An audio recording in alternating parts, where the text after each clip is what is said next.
ከአክራሪ እስልምና ወደ ክርስትና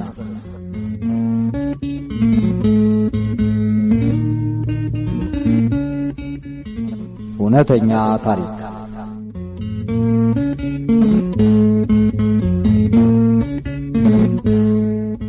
ከነሐድ መሐሙድ ሞተዋል።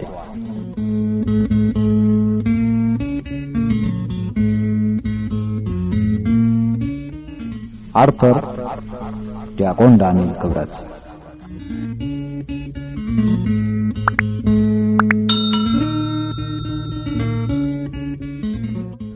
በዛሬው የኪነ ጥበብ ክፍለ ጊዜያችን በመግቢያው ላይ ለመጥቀስ እንደሞከርነው በአንዲት ሴት እውነተኛ ታሪክ ላይ የተመሰረተውን አስደናቂ አስገራሚና በተለይ በዚህ ዘመን ላለን ክርስቲያኖች ከአስተማሪነቱ አልፎ ራሳችን የምናይበት መስታወት ነው። ይህ መጽሐፍ በመጀመሪያ ጊዜ ታተመው ክርስቶስን አገኘሁት በሚል ርዕስ በአረብኛ ቋንቋ ነበር። ቀጥሎም ወደ ፈረንሳይኛ፣ ጀርመንኛ፣ ደች እንዲሁም ወደ ሩማንያኛ ተተርጉሟል። በ2001 ዓ.ም ደግሞ እድል ገጥሞት ወደ አማርኛ ለመተርጎም በቅቷል። እናም ይህን አስደናቂ ታሪክ ከዛሬ ጀምሮ በተከታታይ ይዘንላችሁ እንቀርባለን። ከአክራሪ እስልምና ወደ ክርስትና ታሪኩን አብረን እንከታተል።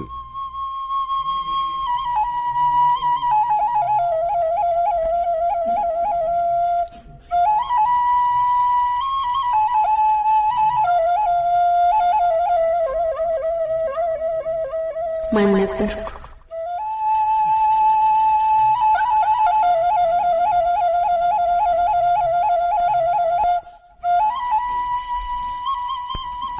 ናህድ መሐሙድ ሙትዋል ይባላለሁ። ሴቶችን ብቻ የሚያስተምረው የሄልሜቴል ዘይቱን ትምህርት ቤት ዲን ነበርኩ። በካይሮ የታወቀና ትልቁ ትምህርት ቤት ነው። 4000 ልጃገረዶችን ያስተምራል። ከተማሪዎቹ ብዛት የተነሳ ትምህርት ቤቱ የሚያስተምረው በጧትና በከሰዓት ፈረቃ ነበር። የትምህርት ቤቱ ዲን እንደመሆኔ መጠን ሁለቱንም ፈረቃዎች መከታተል ነበረብኝ። ምንም እንኳን ከሁሉም ዲኖች በእድሜ ታናሿና በቅርቡ ከኮሌጅ የተመረኩ ቢሆንም ይህን ወንበር እንዳገኝ ግን ሁለት ነገሮች ረድተውኛል። እግዚአብሔር ብስለትን፣ በራስ መተማመንን እንዲሁም ኃላፊነቴን በሚገባ የመወጣት ችሎታን አድሎኝ ነበር። የማንም እርዳታ ሳያስፈልገኝ የሚሰጠኝን ስራ ሁሉ በአፋጣኝ የማከናወን ልምድ አለኝ።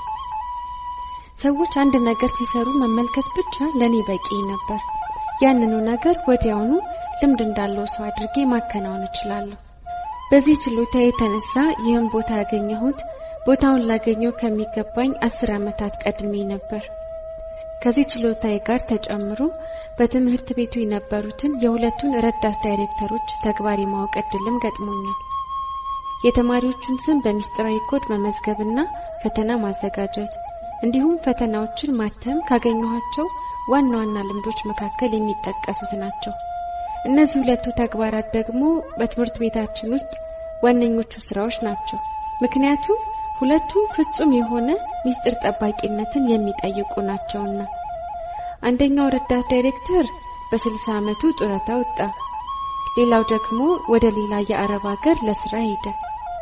ይህን አጋጣሚ በመጠቀም እነዚህን ሁለቱን ኃላፊነቶች ጠቀለልኳቸው። ይህም የትምህርት ቤቱን ቁልፍ አስተዳደራዊ ኃላፊነቶች እንድቆጣጠር እድል ከፈተልኝ። እነዚህን ኃላፊነቶች ከጠቀለልኩ በኋላ ልክ የትምህርት ቤቱ ንግስት የሆንኩ ያህል ይሰማኝ ነበር። በእነዚህ ነገሮች ሙሉ ስልጣንና ፍጹም የሆነ ኃላፊነት ነበረኝ። ሌላው ቀርቶ የኔ በላይ የሆነችው የትምህርት ቤቱ ዳይሬክተር እንኳን በጣም ትቀርበኝ፣ የሚሰራውንም ነገር ሁሉ ታማክረኝ ነበር። የምፈራ ኃይለኛ አድራጊ ፈጣሪ ሆንኩ። ለምኞቴ ወሰን አልነበረው። ለዝቅተኛ ተማሪዎች የሚሰጠውን የትምህርት እገዛ እኔ ራሴ እንድከታተለው ኃላፊነቱ እንዲሰጠኝ አስተዳደሩን ጠይቄ ተፈቀደልኝ። በዚህ የተነሳም በየወሩ ከነዚህ ክፍሎች ለሚሰበሰበው ከ12000 እስከ 15000 ለሚጠጋው ገንዘብ ኃላፊ ሆንኩ። ለዚህ ኃላፊነቴ እንዲሁም ፈተና ለማዘጋጀትና ለማባዛት ተግባሪ የሚከፈለኝ ገንዘብ ወርሃዊ ገቢን በ3 እጥፍ አሳደገው።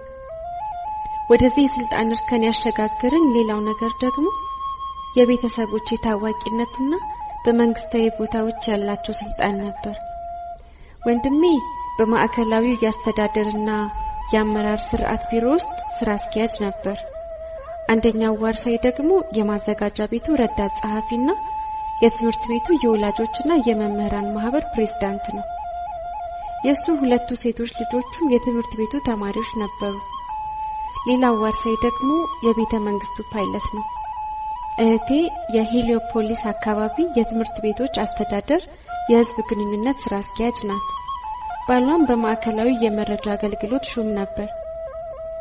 እነዚህ ሁሉ ከኔ ስብዕናና በትምህርት ቤቱ ከተፈጠረው ክፍተት ጋር ተደማምረው ከስልጣን ወደ ስልጣን አሸጋገሩኝ።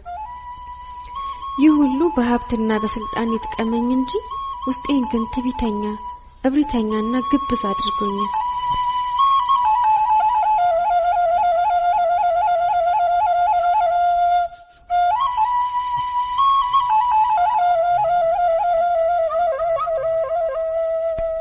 በሌላ በኩል ልቦናዬን ለሚያይ ደግሞ የተለየው ፍጥረት ነበርኩ። አምላኬን እወዳለሁ የምን ቆዳ ስሱ ሰው ነኝ። አሁን ጌታዬ ሆይ ምንም እንኳን ካንተ ርቄ ብኖርም በፍጹም ልቤ ወድህና እፈራህ ነበርኩ።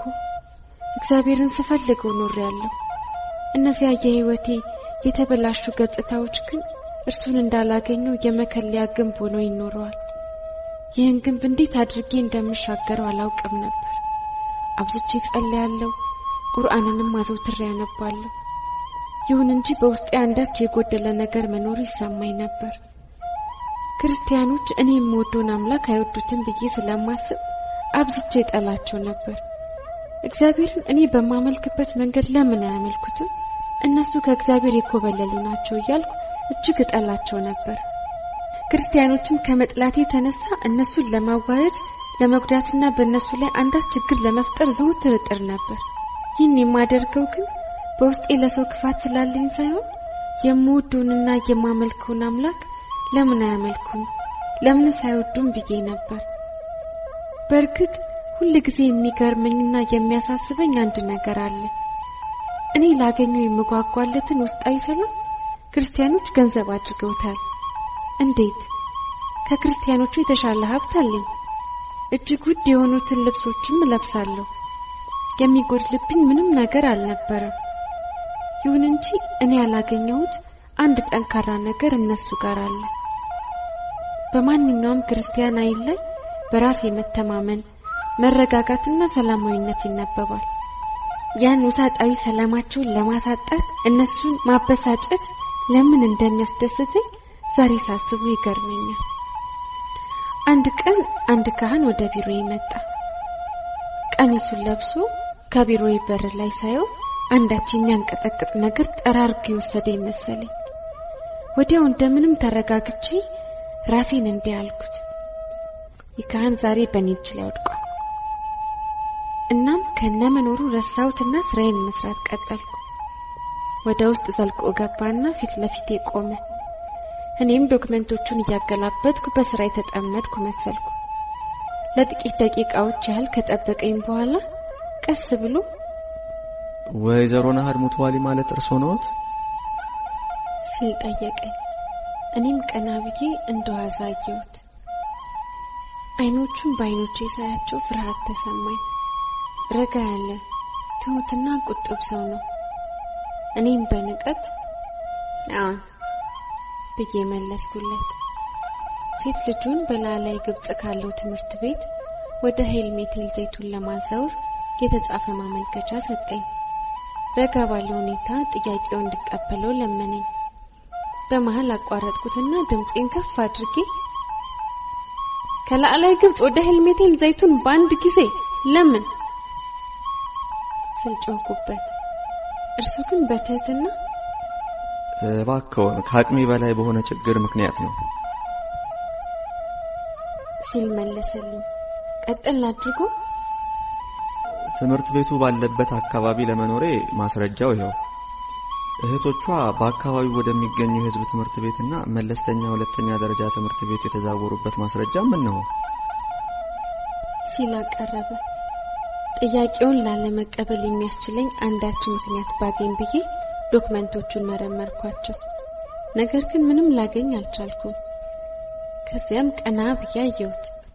ፊት ለፊቴ ቆሞ በሚገርም ሁኔታ ያስተውለኛል።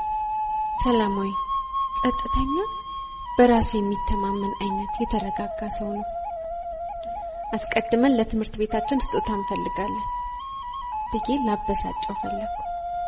እሱ ከእኔ ነው ሲል መለሰልኝ። 100 ፓውንድ የሚያወጣ ቁሳቁስ ገዝተህ ለትምህርት ቤቱ ማምጣት አለብህ አልኩት። እስማማለሁ ሲል ወዲያው መለሰልኝ። ከዚያም እባክዎን ዝውውሩን ግን አሁኑኑ ያጽድቁልኝ። ምክንያቱም ለአላይ ግብጽ ወዳለው ትምህርት ቤት ከጥቂት ሰዓታት በኋላ በሚሄደው ጓደኛዬ በኩል መላክ አለብኝና ከዚያ በኋላ የፈለጉትን ነገር እገዛለሁ ሲል ተማጸነኝ። በእርግጥ ልጁ ለዝውውሩ ብቁ ናት፣ ግን የማቀርብለትን ነገር ላይቀበሉ ይችላል ብዬ ላበሳጨው ነበር የፈለኩት። እሱ ግን ተስማማ። እናም ይህ እንዳልተሳካልኝ ሳውቅ ጮክ ብዬ መጀመሪያ የተጠየቀውን መፈጸም አለብህ አልኩት። በተረጋጋ ሁኔታ እያየኝ ይመኑኝ ሲል ተማጸነ። ያን ትሁት የሆነ ልመናውን መቃወም አልቻልኩም።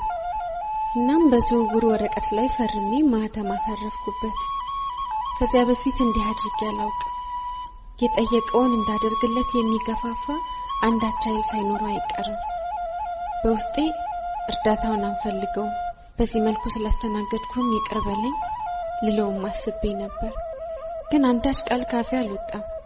ከሄደ ከአንድ ሰዓት በኋላ 100 ፓውንድ የሰፈረበት የገንዘብ ማዘዣ ይዞልኝ ሲመጣ ተደነቅኩ።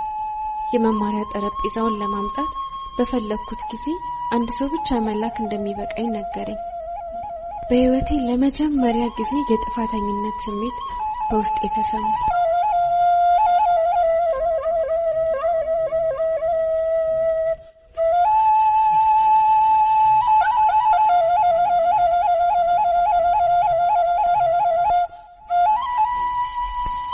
ካህኑ አመስግኖ እጄን ጨብጦ ተመለሰ።